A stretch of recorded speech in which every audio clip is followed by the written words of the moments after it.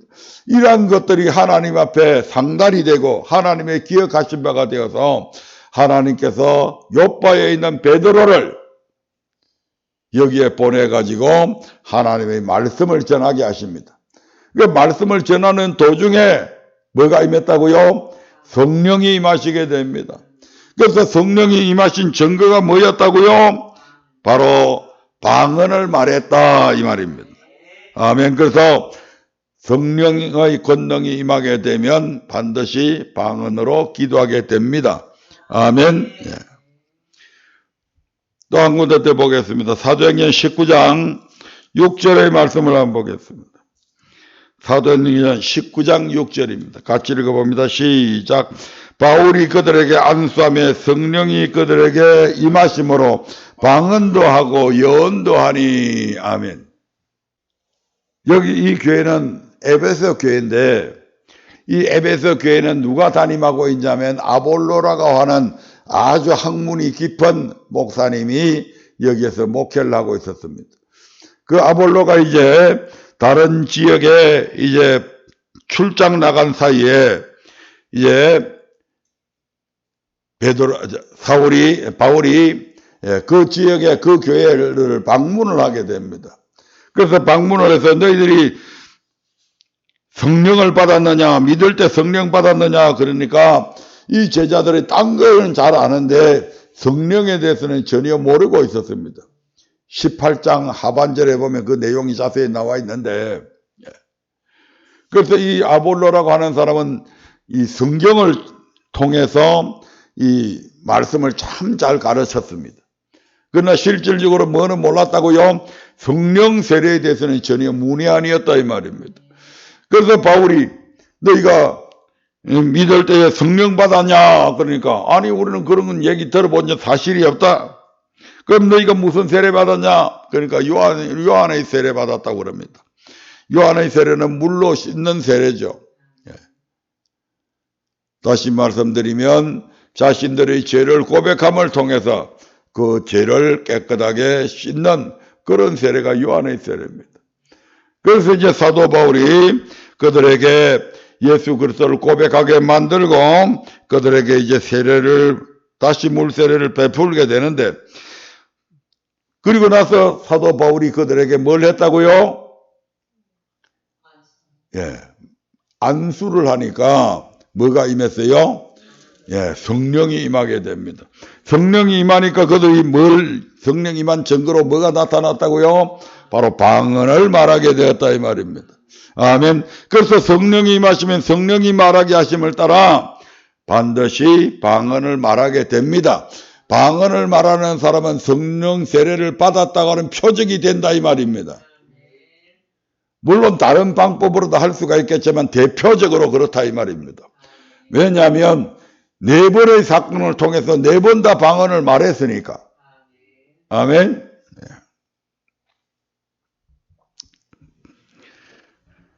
그래서 방언은 내가 내 뜻을 가지고 내 어떤 필요한 것들을 하나님 앞에 구하는 기도가 아니고, 방언은 나의 영이 하나님께 비밀을 말하는 것이다.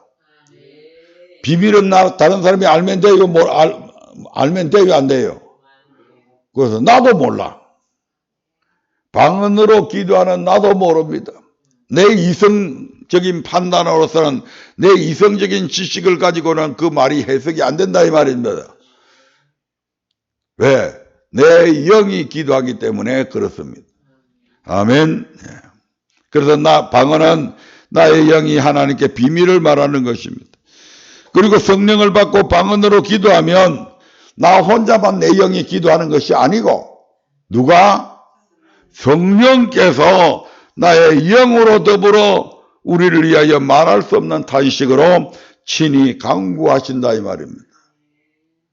방언은 내 영 혼자만 기도하는 것이다? 아니라고요. 누가요? 성령께서 내 영과 함께 하나님 앞에 기도하게, 간구하게 하시는 것입니다. 그래서 성령은 뭐 하는 영이다? 기도하는 영이다 이 말입니다.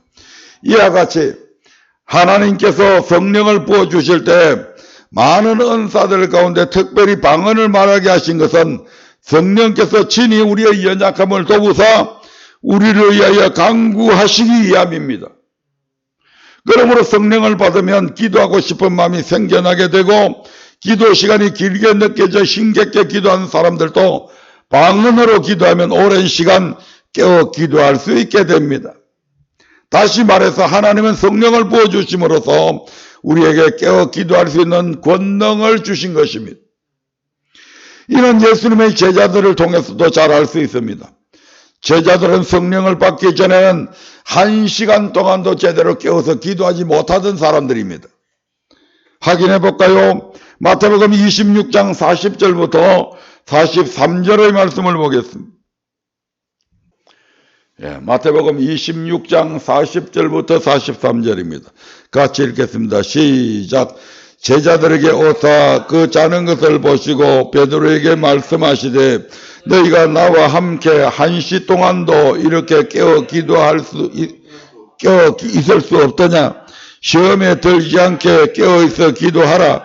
마음에는 원이로되 육신이 약하도다 하시고, 다시 2번째 날과 기도하여 가라사대 내 아버지여, 만일 내가 마시지 않고는 이 잔이 내게서 지나갈 수 없거든 아버지의 원대로 되기를 원하나이다 하시고, 다시 오사 보신즉 저희가 자니 이는 저희 눈이 피곤함일러라.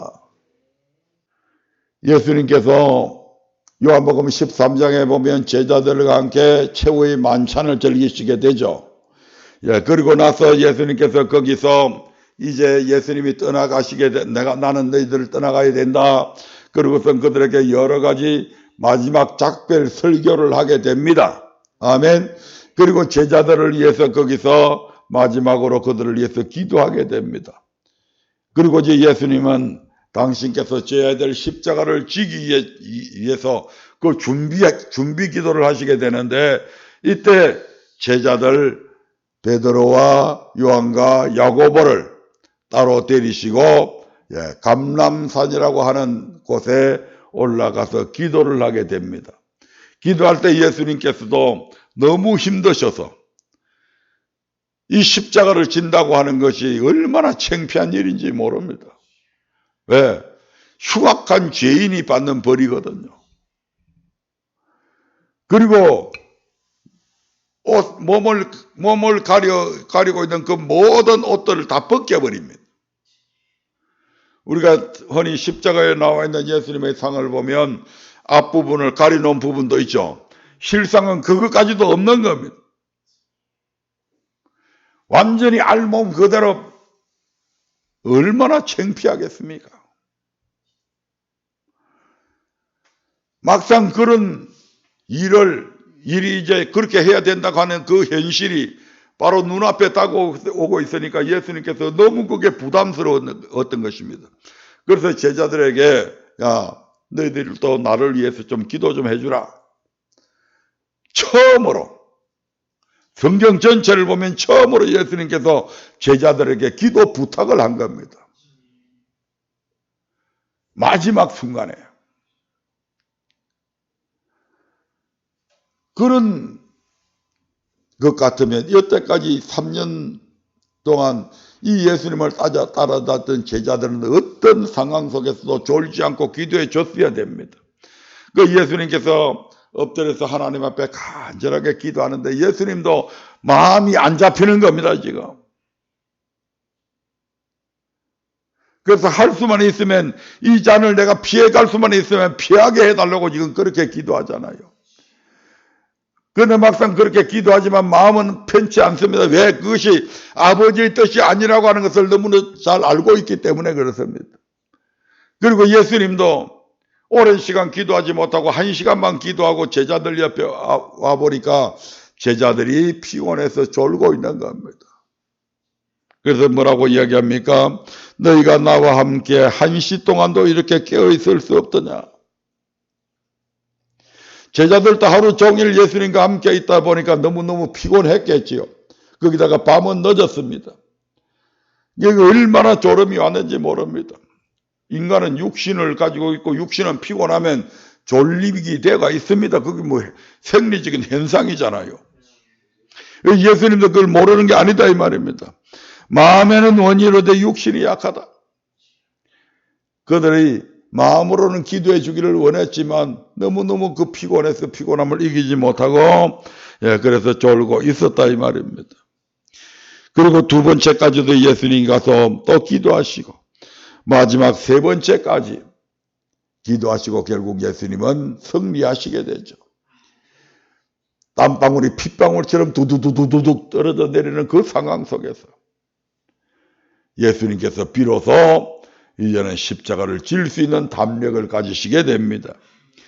그리고 이제 마지막으로 제자들 앞에 오니까 그때까지 제자들이 뭐 했다고요? 자고 있었다.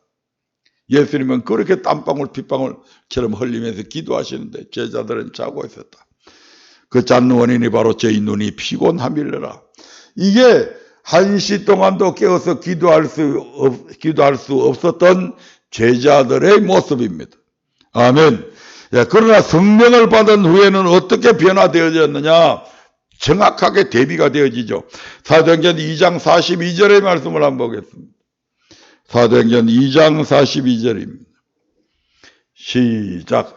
저희가 사도의 가르침을 받아 서로 교제하며 떡을 떼며 기도하기를 전혀 힘쓰니라. 아멘. 6장 2절부터 4절의 말씀도 한번 보겠습니다. 시작. 12사도가 모든 제자를 불러 이르되 우리가 하나님의 말씀을 제쳐놓고 공개를 일삼는 것이 마땅치 아니하니 너희 가운데서 성령과 지혜가 충만하여 칭찬 듣는 사람 7을 택하라. 우리는 이 일을 저희에게 맡기고 우리는 기도하는 것과 말씀 전하는 것을 전무하리라 하니. 우리가 사도행전에 보면 많은 사람들이 자신의 소유된 밭을 팔아가지고 그 판값을 사도들이 발 앞에 두는 그런 장면들이 있죠. 예.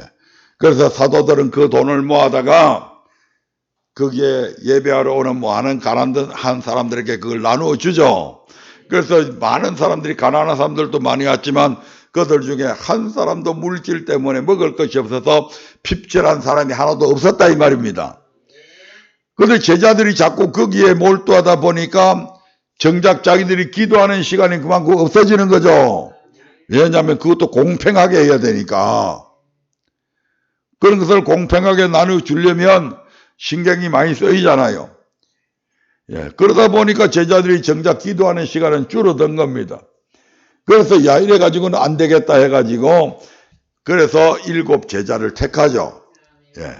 7 집사를 택해갖고 그들에게 야, 앞으로 이 공개하는 일, 네, 헌금이 들어오면 그 헌금을 가지고 이 가난한 사람들에게 골고루 나눠주는 이 공개하는 일은 너희들이 해라. 우리는 뭐 하겠다고요? 하나님의 말씀을 전하는 것과 기도하는 것에 전무하겠다. 예. 다시 말씀드리면 날마다 성전에 모여 전혀 기도하기를 힘쓰며 기도하는 것과 말씀 전하는 것에 전무하기 위해서 집사를 세울 정도로 모든 일에 앞서서 기도하기를 힘쓰는 기도의 사람으로 제자들이 변화되어졌다는 것을 의미한다 이 말입니다. 이처럼 성령을 받고 권능이 임하면 깨어 기도할 수 있게 됩니다. 말씀을 맺으려 합니다. 지금까지 성령 세례를 받으면 우리에게 임하는 권능들에 대해서 알아봤습니다. 첫 번째가 그 배에서 생수의 강이 흘러난다. 예수님 한 분만으로 만족한다. 두 번째가 어떤 고난의 길도 예수님께서 가신, 내가 예수 믿으면서 내게 닥쳐오는 그 어떤 고난의 길도 참고 견디며 따라갈 수 있게 된다. 세 번째로 천국의 소망이 확실해진다. 그래서 이 땅에서 비록 잘 먹고 잘 살고 화로에 연락하며 살지 못해도 그 부자의 대문 앞에서 거지가 되어서 부자의 부스러기를 먹고 사는 나사로는 결단코 그 부자를 부러워하지 않았습니다.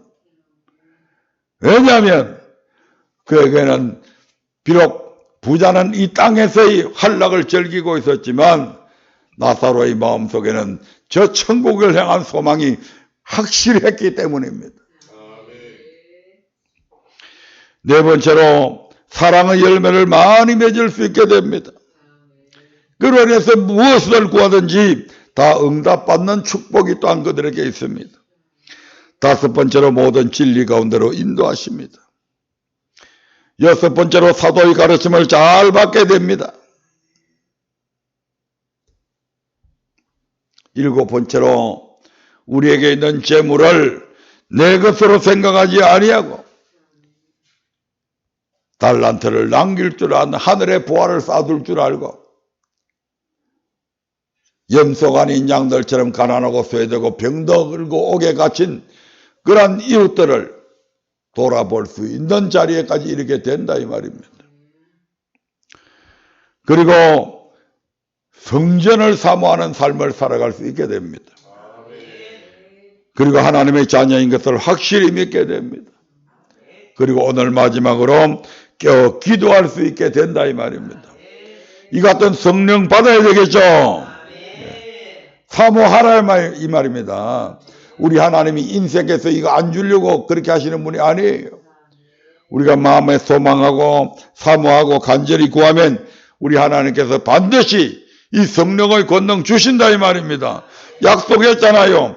제자들에게 약속하시고 그대로 이루어 주신 것처럼 오늘 우리에게도 약속하신 우리 하나님께서 우리도 제자들처럼 그렇게 간절히 사모함으로 기도하면 우리 하나님께서 이같이 좋은 성령 보혜사를 우리에게 보내주실 것입니다. 그리고 이미 받은 분들은 더 성령 충만함으로 받게 하셔서 주님의 뜻대로 살아갈 수 있게 만들어 주신다 이 말입니다. 예수님께서 내가 아버지께로 가서 보혜사 곧 진리의 성령을 보내어 주는 것이 너희에게 더 유익하다라고 말씀하신 것은 성령이 임하시면 위로부터 이와 같은 권능들이 우리에게 더 입혀지기 때문입니다. 아멘. 그러므로 우리가 올바른 목사나 올바른 성도가 되기를 원한다면 성령 세례나 성령 충만받기를 원하는 것은 너무나 당연한 일이며 또한 반드시 받아야 할 것입니다. 그래서 이러한 성령의 권능을 힘입어 주의 종으로서 또한 성도로서 우리 각자에게 주어진 직분에 충성해야 할 것이며 하나님께 영광 돌림으로 살아가야 할 것입니다.